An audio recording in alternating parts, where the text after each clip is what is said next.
Hola a todos los amigos del canal, sean bienvenidos a una nueva jornada de lecturas del Código Civil. En esta oportunidad estamos situados en el título 22A, que corresponde al régimen de la participación en los gananciales. En el video anterior revisamos el título 22, que correspondía a las convenciones matrimoniales y de la sociedad conyugal.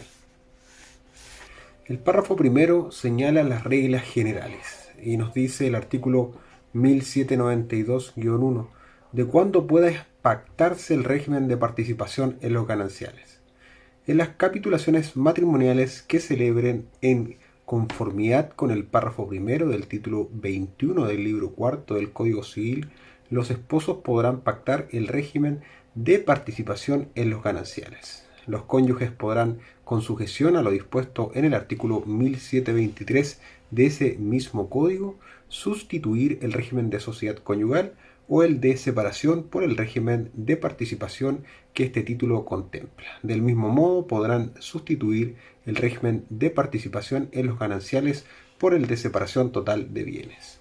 El artículo 1792-2 de los principios que informan el régimen de participación en los gananciales indica: en el régimen de participación en los gananciales, los patrimonios de los cónyuges se mantienen separados y cada uno de los cónyuges administra, goza y dispone libremente de lo suyo.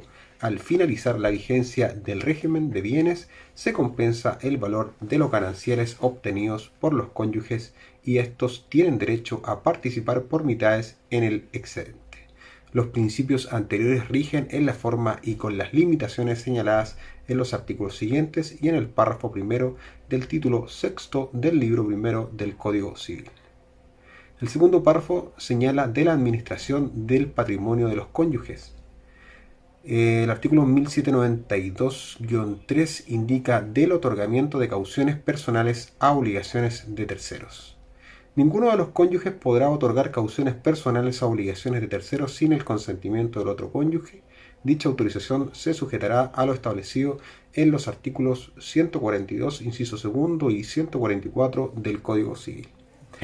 De los efectos de la contravención a la regla anterior, el artículo 1792-4, los actos ejecutados en contravención al artículo precedente adolecerán de nulidad relativa. El cuadrienio para implementar la nulidad se contará desde el día en que el cónyuge que la alega tuvo conocimiento del acto, pero en ningún caso podrá perseguirse la rescisión pasados 10 años desde la celebración del acto o contrato. De los efectos de la disolución del régimen de participación en los gananciales, el artículo 1792-5, a la disolución del régimen de participación en los gananciales, los patrimonios de los cónyuges permanecerán separados, conservando estos o sus causavientes plenas facultades de administración y disposición de sus bienes. A la misma fecha se determinarán los gananciales obtenidos durante la vigencia del régimen de participación en los gananciales. El tercer párrafo señala de la determinación y cálculo de los gananciales. ¿De qué se entiende por gananciales y de qué por patrimonio originario de cada cónyuge? Artículo 1792-6 se entiende por gananciales la diferencia del valor neto entre el patrimonio originario y el patrimonio final de cada cónyuge. Se entiende por patrimonio originario de cada cónyuge el existente al momento de optar por el régimen que establece este título y por su patrimonio final el que exista al término de dicho régimen. De la determinación del patrimonio originario, el artículo 1792, el patrimonio originario resultará de deducir del valor total de los bienes de que el cónyuge sea titular al iniciarse el régimen, el valor total de las obligaciones de que sea deudor en esa misma fecha. Si el valor de las obligaciones excede al valor de los bienes, el patrimonio originario se estimará carente de valor. Se agregarán al patrimonio originario las adquisiciones a título gratuito efectuadas durante la vigencia del régimen, deducidas las cargas con que estuvieran grabadas. De los bienes que durante la vigencia del régimen de participación en los gananciales ingresan al activo del patrimonio originario, el artículo 1792-8 indica Los bienes adquiridos durante la vigencia del régimen de participación en los gananciales se agregarán al activo del patrimonio originario, aunque lo hayan sido a título oneroso, cuando la causa o título de la adquisición sea anterior al inicio del régimen de bienes. Por consiguiente, y sin que la numeración siguiente sea taxativa, se agregarán al activo del patrimonio originario dos puntos. Número 1. Los bienes que uno de los cónyuges poseía antes del régimen de bienes, aunque la prescripción o transacción con que los haya hecho suyos haya operado o se haya convenido durante la vigencia del régimen de bienes. Número 2. Los bienes que se poseían antes del régimen de bienes por un título vicioso, siempre que el vicio se haya purgado durante la vigencia del régimen de bienes por la ratificación o por otro medio legal. Número 3. Los bienes que vuelven a uno de los cónyuges por la nulidad o la resolución de un contrato o por haberse revocado una donación. Número 4. Los bienes litigiosos cuya posesión pacífica haya adquirido cualquiera de los cónyuges durante la vigencia del régimen. Número 5. El derecho de usufructo que se haya consolidado con la nueva propiedad que pertenece al mismo cónyuge. Número 6. Lo que se paga a cualquiera de los cónyuges por capitales de créditos constituidos antes de la vigencia del régimen. Lo mismo se aplicará a los intereses devengados antes y pagados después. Número 7. La proporción del precio pagado con anterioridad al inicio del régimen por los bienes adquiridos de resultas de contratos de promesa. De los frutos y otros bienes que no se incorporan al patrimonio originario, del artículo 1792-9, los frutos, incluso los que provengan de bienes originarios, no se incorporarán al patrimonio originario. Tampoco las minas denunciadas por uno de los cónyuges ni las donaciones remuneratorias por servicio que hubieran dado acción contra la persona servida. De los bienes adquiridos a título oneroso y en conjunto por los cónyuges, artículo 1792-10, los cónyuges son comuneros según las reglas generales de los bienes adquiridos en conjunto a título oneroso. Si la adquisición ha sido a título gratuito por ambos cónyuges, los derechos se agregarán a los respectivos patrimonios originarios en la proporción que establezca el título respectivo o en partes iguales si el título nada digiere al respecto. Del inventario de los bienes del patrimonio originario al pactarse el régimen de participación en los gananciales, el artículo 1792-11, los cónyuges o esposos al momento de pactar este régimen deberán efectuar un inventario simple de los bienes que componen el patrimonio originario. A falta de inventario, el patrimonio originario puede probarse mediante otros instrumentos tales como registros, facturas o títulos de crédito. Con todo serán admitidos otros medios de prueba si se demuestra que, atendidas las circunstancias, el esposo o cónyuge no estuvo en situación de procurarse un instrumento. De los bienes que se presumen comunes al término del régimen, artículo 1792-12, al término del régimen de participación en los gananciales, se presumen comunes los bienes muebles adquiridos durante él, salvo los de uso personal de los cónyuges. La prueba en contrario deberá fundarse en antecedentes escritos. De la valoración de los bienes que componen el activo y pasivo originarios, artículo 1792-13, los bienes que componen el activo originario se valoran según su estado al momento de entrada en vigencia del régimen de bienes o de su adquisición. Por consiguiente, su precio al momento de incorporación al patrimonio originario será prudencialmente actualizado a la fecha de la terminación del régimen. La valoración podrá ser hecha por los cónyuges o por un tercero designado por ellos en subsidio por el juez. Las reglas anteriores rigen también para la valoración del pasivo. De la determinación del patrimonio final, artículo 1792-14, el patrimonio final resultará de deducir del valor total de los bienes de que el cónyuge sea dueño al momento de terminar el régimen el valor total de las obligaciones que tenga en esa misma fecha.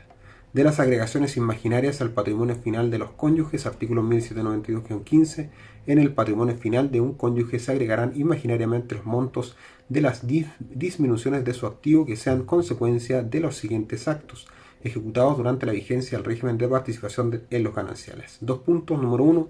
Donaciones irrevocables que no correspondan al cumplimiento proporcionado de deberes morales o de usos sociales en consideración a la persona del donatario. Número 2. Cualquier especie de actos fraudulentos o de dilapidación en perjuicio del otro cónyuge. Número 3. Pago de precios de rentas vitalicias u otros gastos que persigan asegurar una renta futura al cónyuge que haya incurrido en ellos. Lo dispuesto en este número no regirá respecto de las rentas vitalicias convenidas al amparo de lo establecido en el Decreto Ley 3500 de 1980, salvo la cotización adicional voluntaria en la cuenta de capitalización individual y los depósitos en cuentas de ahorro voluntarios, los que deberán agregarse imaginariamente conforme al inciso primero del presente artículo. Las agregaciones referidas serán efectuadas considerando el estado que tenían las cosas al momento de su enajenación. Lo dispuesto en este artículo no rige si el acto hubiese sido autorizado por el otro cónyuge. De la obligación de inventario al término del régimen de participación en los gananciales, artículo 1792-16. Dentro de los 3 meses siguientes al término del régimen de participación en los gananciales, cada cónyuge estará obligado a proporcionar al otro un inventario valorado de los bienes y obligaciones que comprenda su patrimonio final. El juez podrá ampliar este plazo por una sola vez y hasta por igual término. El inventario simple firmado por el cónyuge hará prueba en favor del otro cónyuge para determinar su patrimonio final. Con todo, éste podrá objetar el inventario alegando que no es el fidedigno. En tal caso, podrá usar todos los medios de prueba para demostrar la composición o el valor efectivo del patrimonio del otro cónyuge. Cualquiera de los cónyuges podrá solicitar la facción de inventario en conformidad con las reglas del Código de Procedimiento Civil y requerir las medidas precautorias que procedan. De la valoración de los bienes que componen el activo y pasivo finales, artículo 1792-17, los bienes que componen el activo final se valoran según su estado al momento de la terminación del régimen de bienes. Los bienes a que se refiere el artículo 1792-15 se apreciarán según el valor que hubieran tenido al término del régimen de bienes. La valoración de los bienes podrá ser hecha por los cónyuges o por un tercero designado por ellos en subsidio por el juez. Las reglas anteriores rigen también para la valoración del pasivo. De la distracción u ocultación de bienes o simulación de obligaciones, el artículo 1792-18, si alguno de los cónyuges a fin de disminuir los gananciales oculta o distrae bienes o simula obligaciones, se sumará a su patrimonio final el doble del valor de aquellos o de estas. Del estado de los patrimonios al final del régimen y de sus efectos, el artículo 1792-19, si el patrimonio final de un cónyuge fuera inferior al originario, solo él soportará la pérdida. Si solo uno de los cónyuges ha obtenido gananciales, el otro participará de la mitad de su valor. Si ambos cónyuges hubiesen obtenido gananciales, estos se compensarán hasta la concurrencia de los de menor valor, y aquel que hubiere obtenido menores gananciales tendrá derecho a que el otro le pague a título de participación la mitad del excedente. Del crédito de participación en los gananciales será sin perjuicio de otros créditos y obligaciones entre los cónyuges. El cuarto párrafo ahora trata del crédito de participación en los gananciales. ¿De cuándo se origina el crédito de participación en los gananciales y de su régimen? Artículo 1792-20.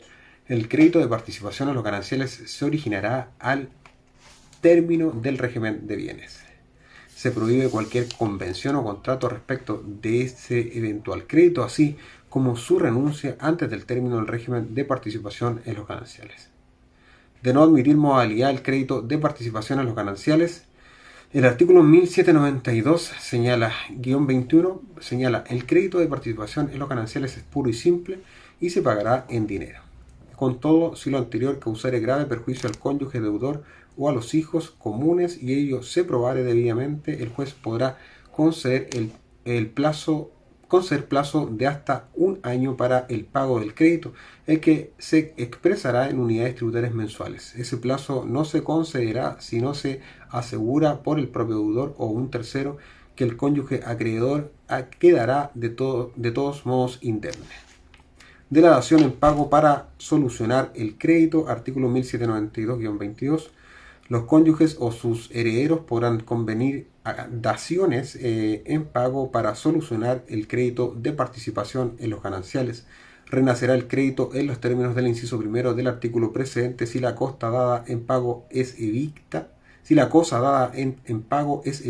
a menos que el cónyuge acreedor haya tomado sobre sí el riesgo de la evicción especificándolo. de los derechos sobre bienes familiares y la determinación del crédito de participación en los gananciales. El artículo 1792-23, para determinar los créditos de participación en los gananciales, las atribuciones de derechos sobre bienes familiares efectuadas a uno de los cónyuges en conformidad con el artículo 147 del Código Civil serán valoradas prudencialmente por el juez.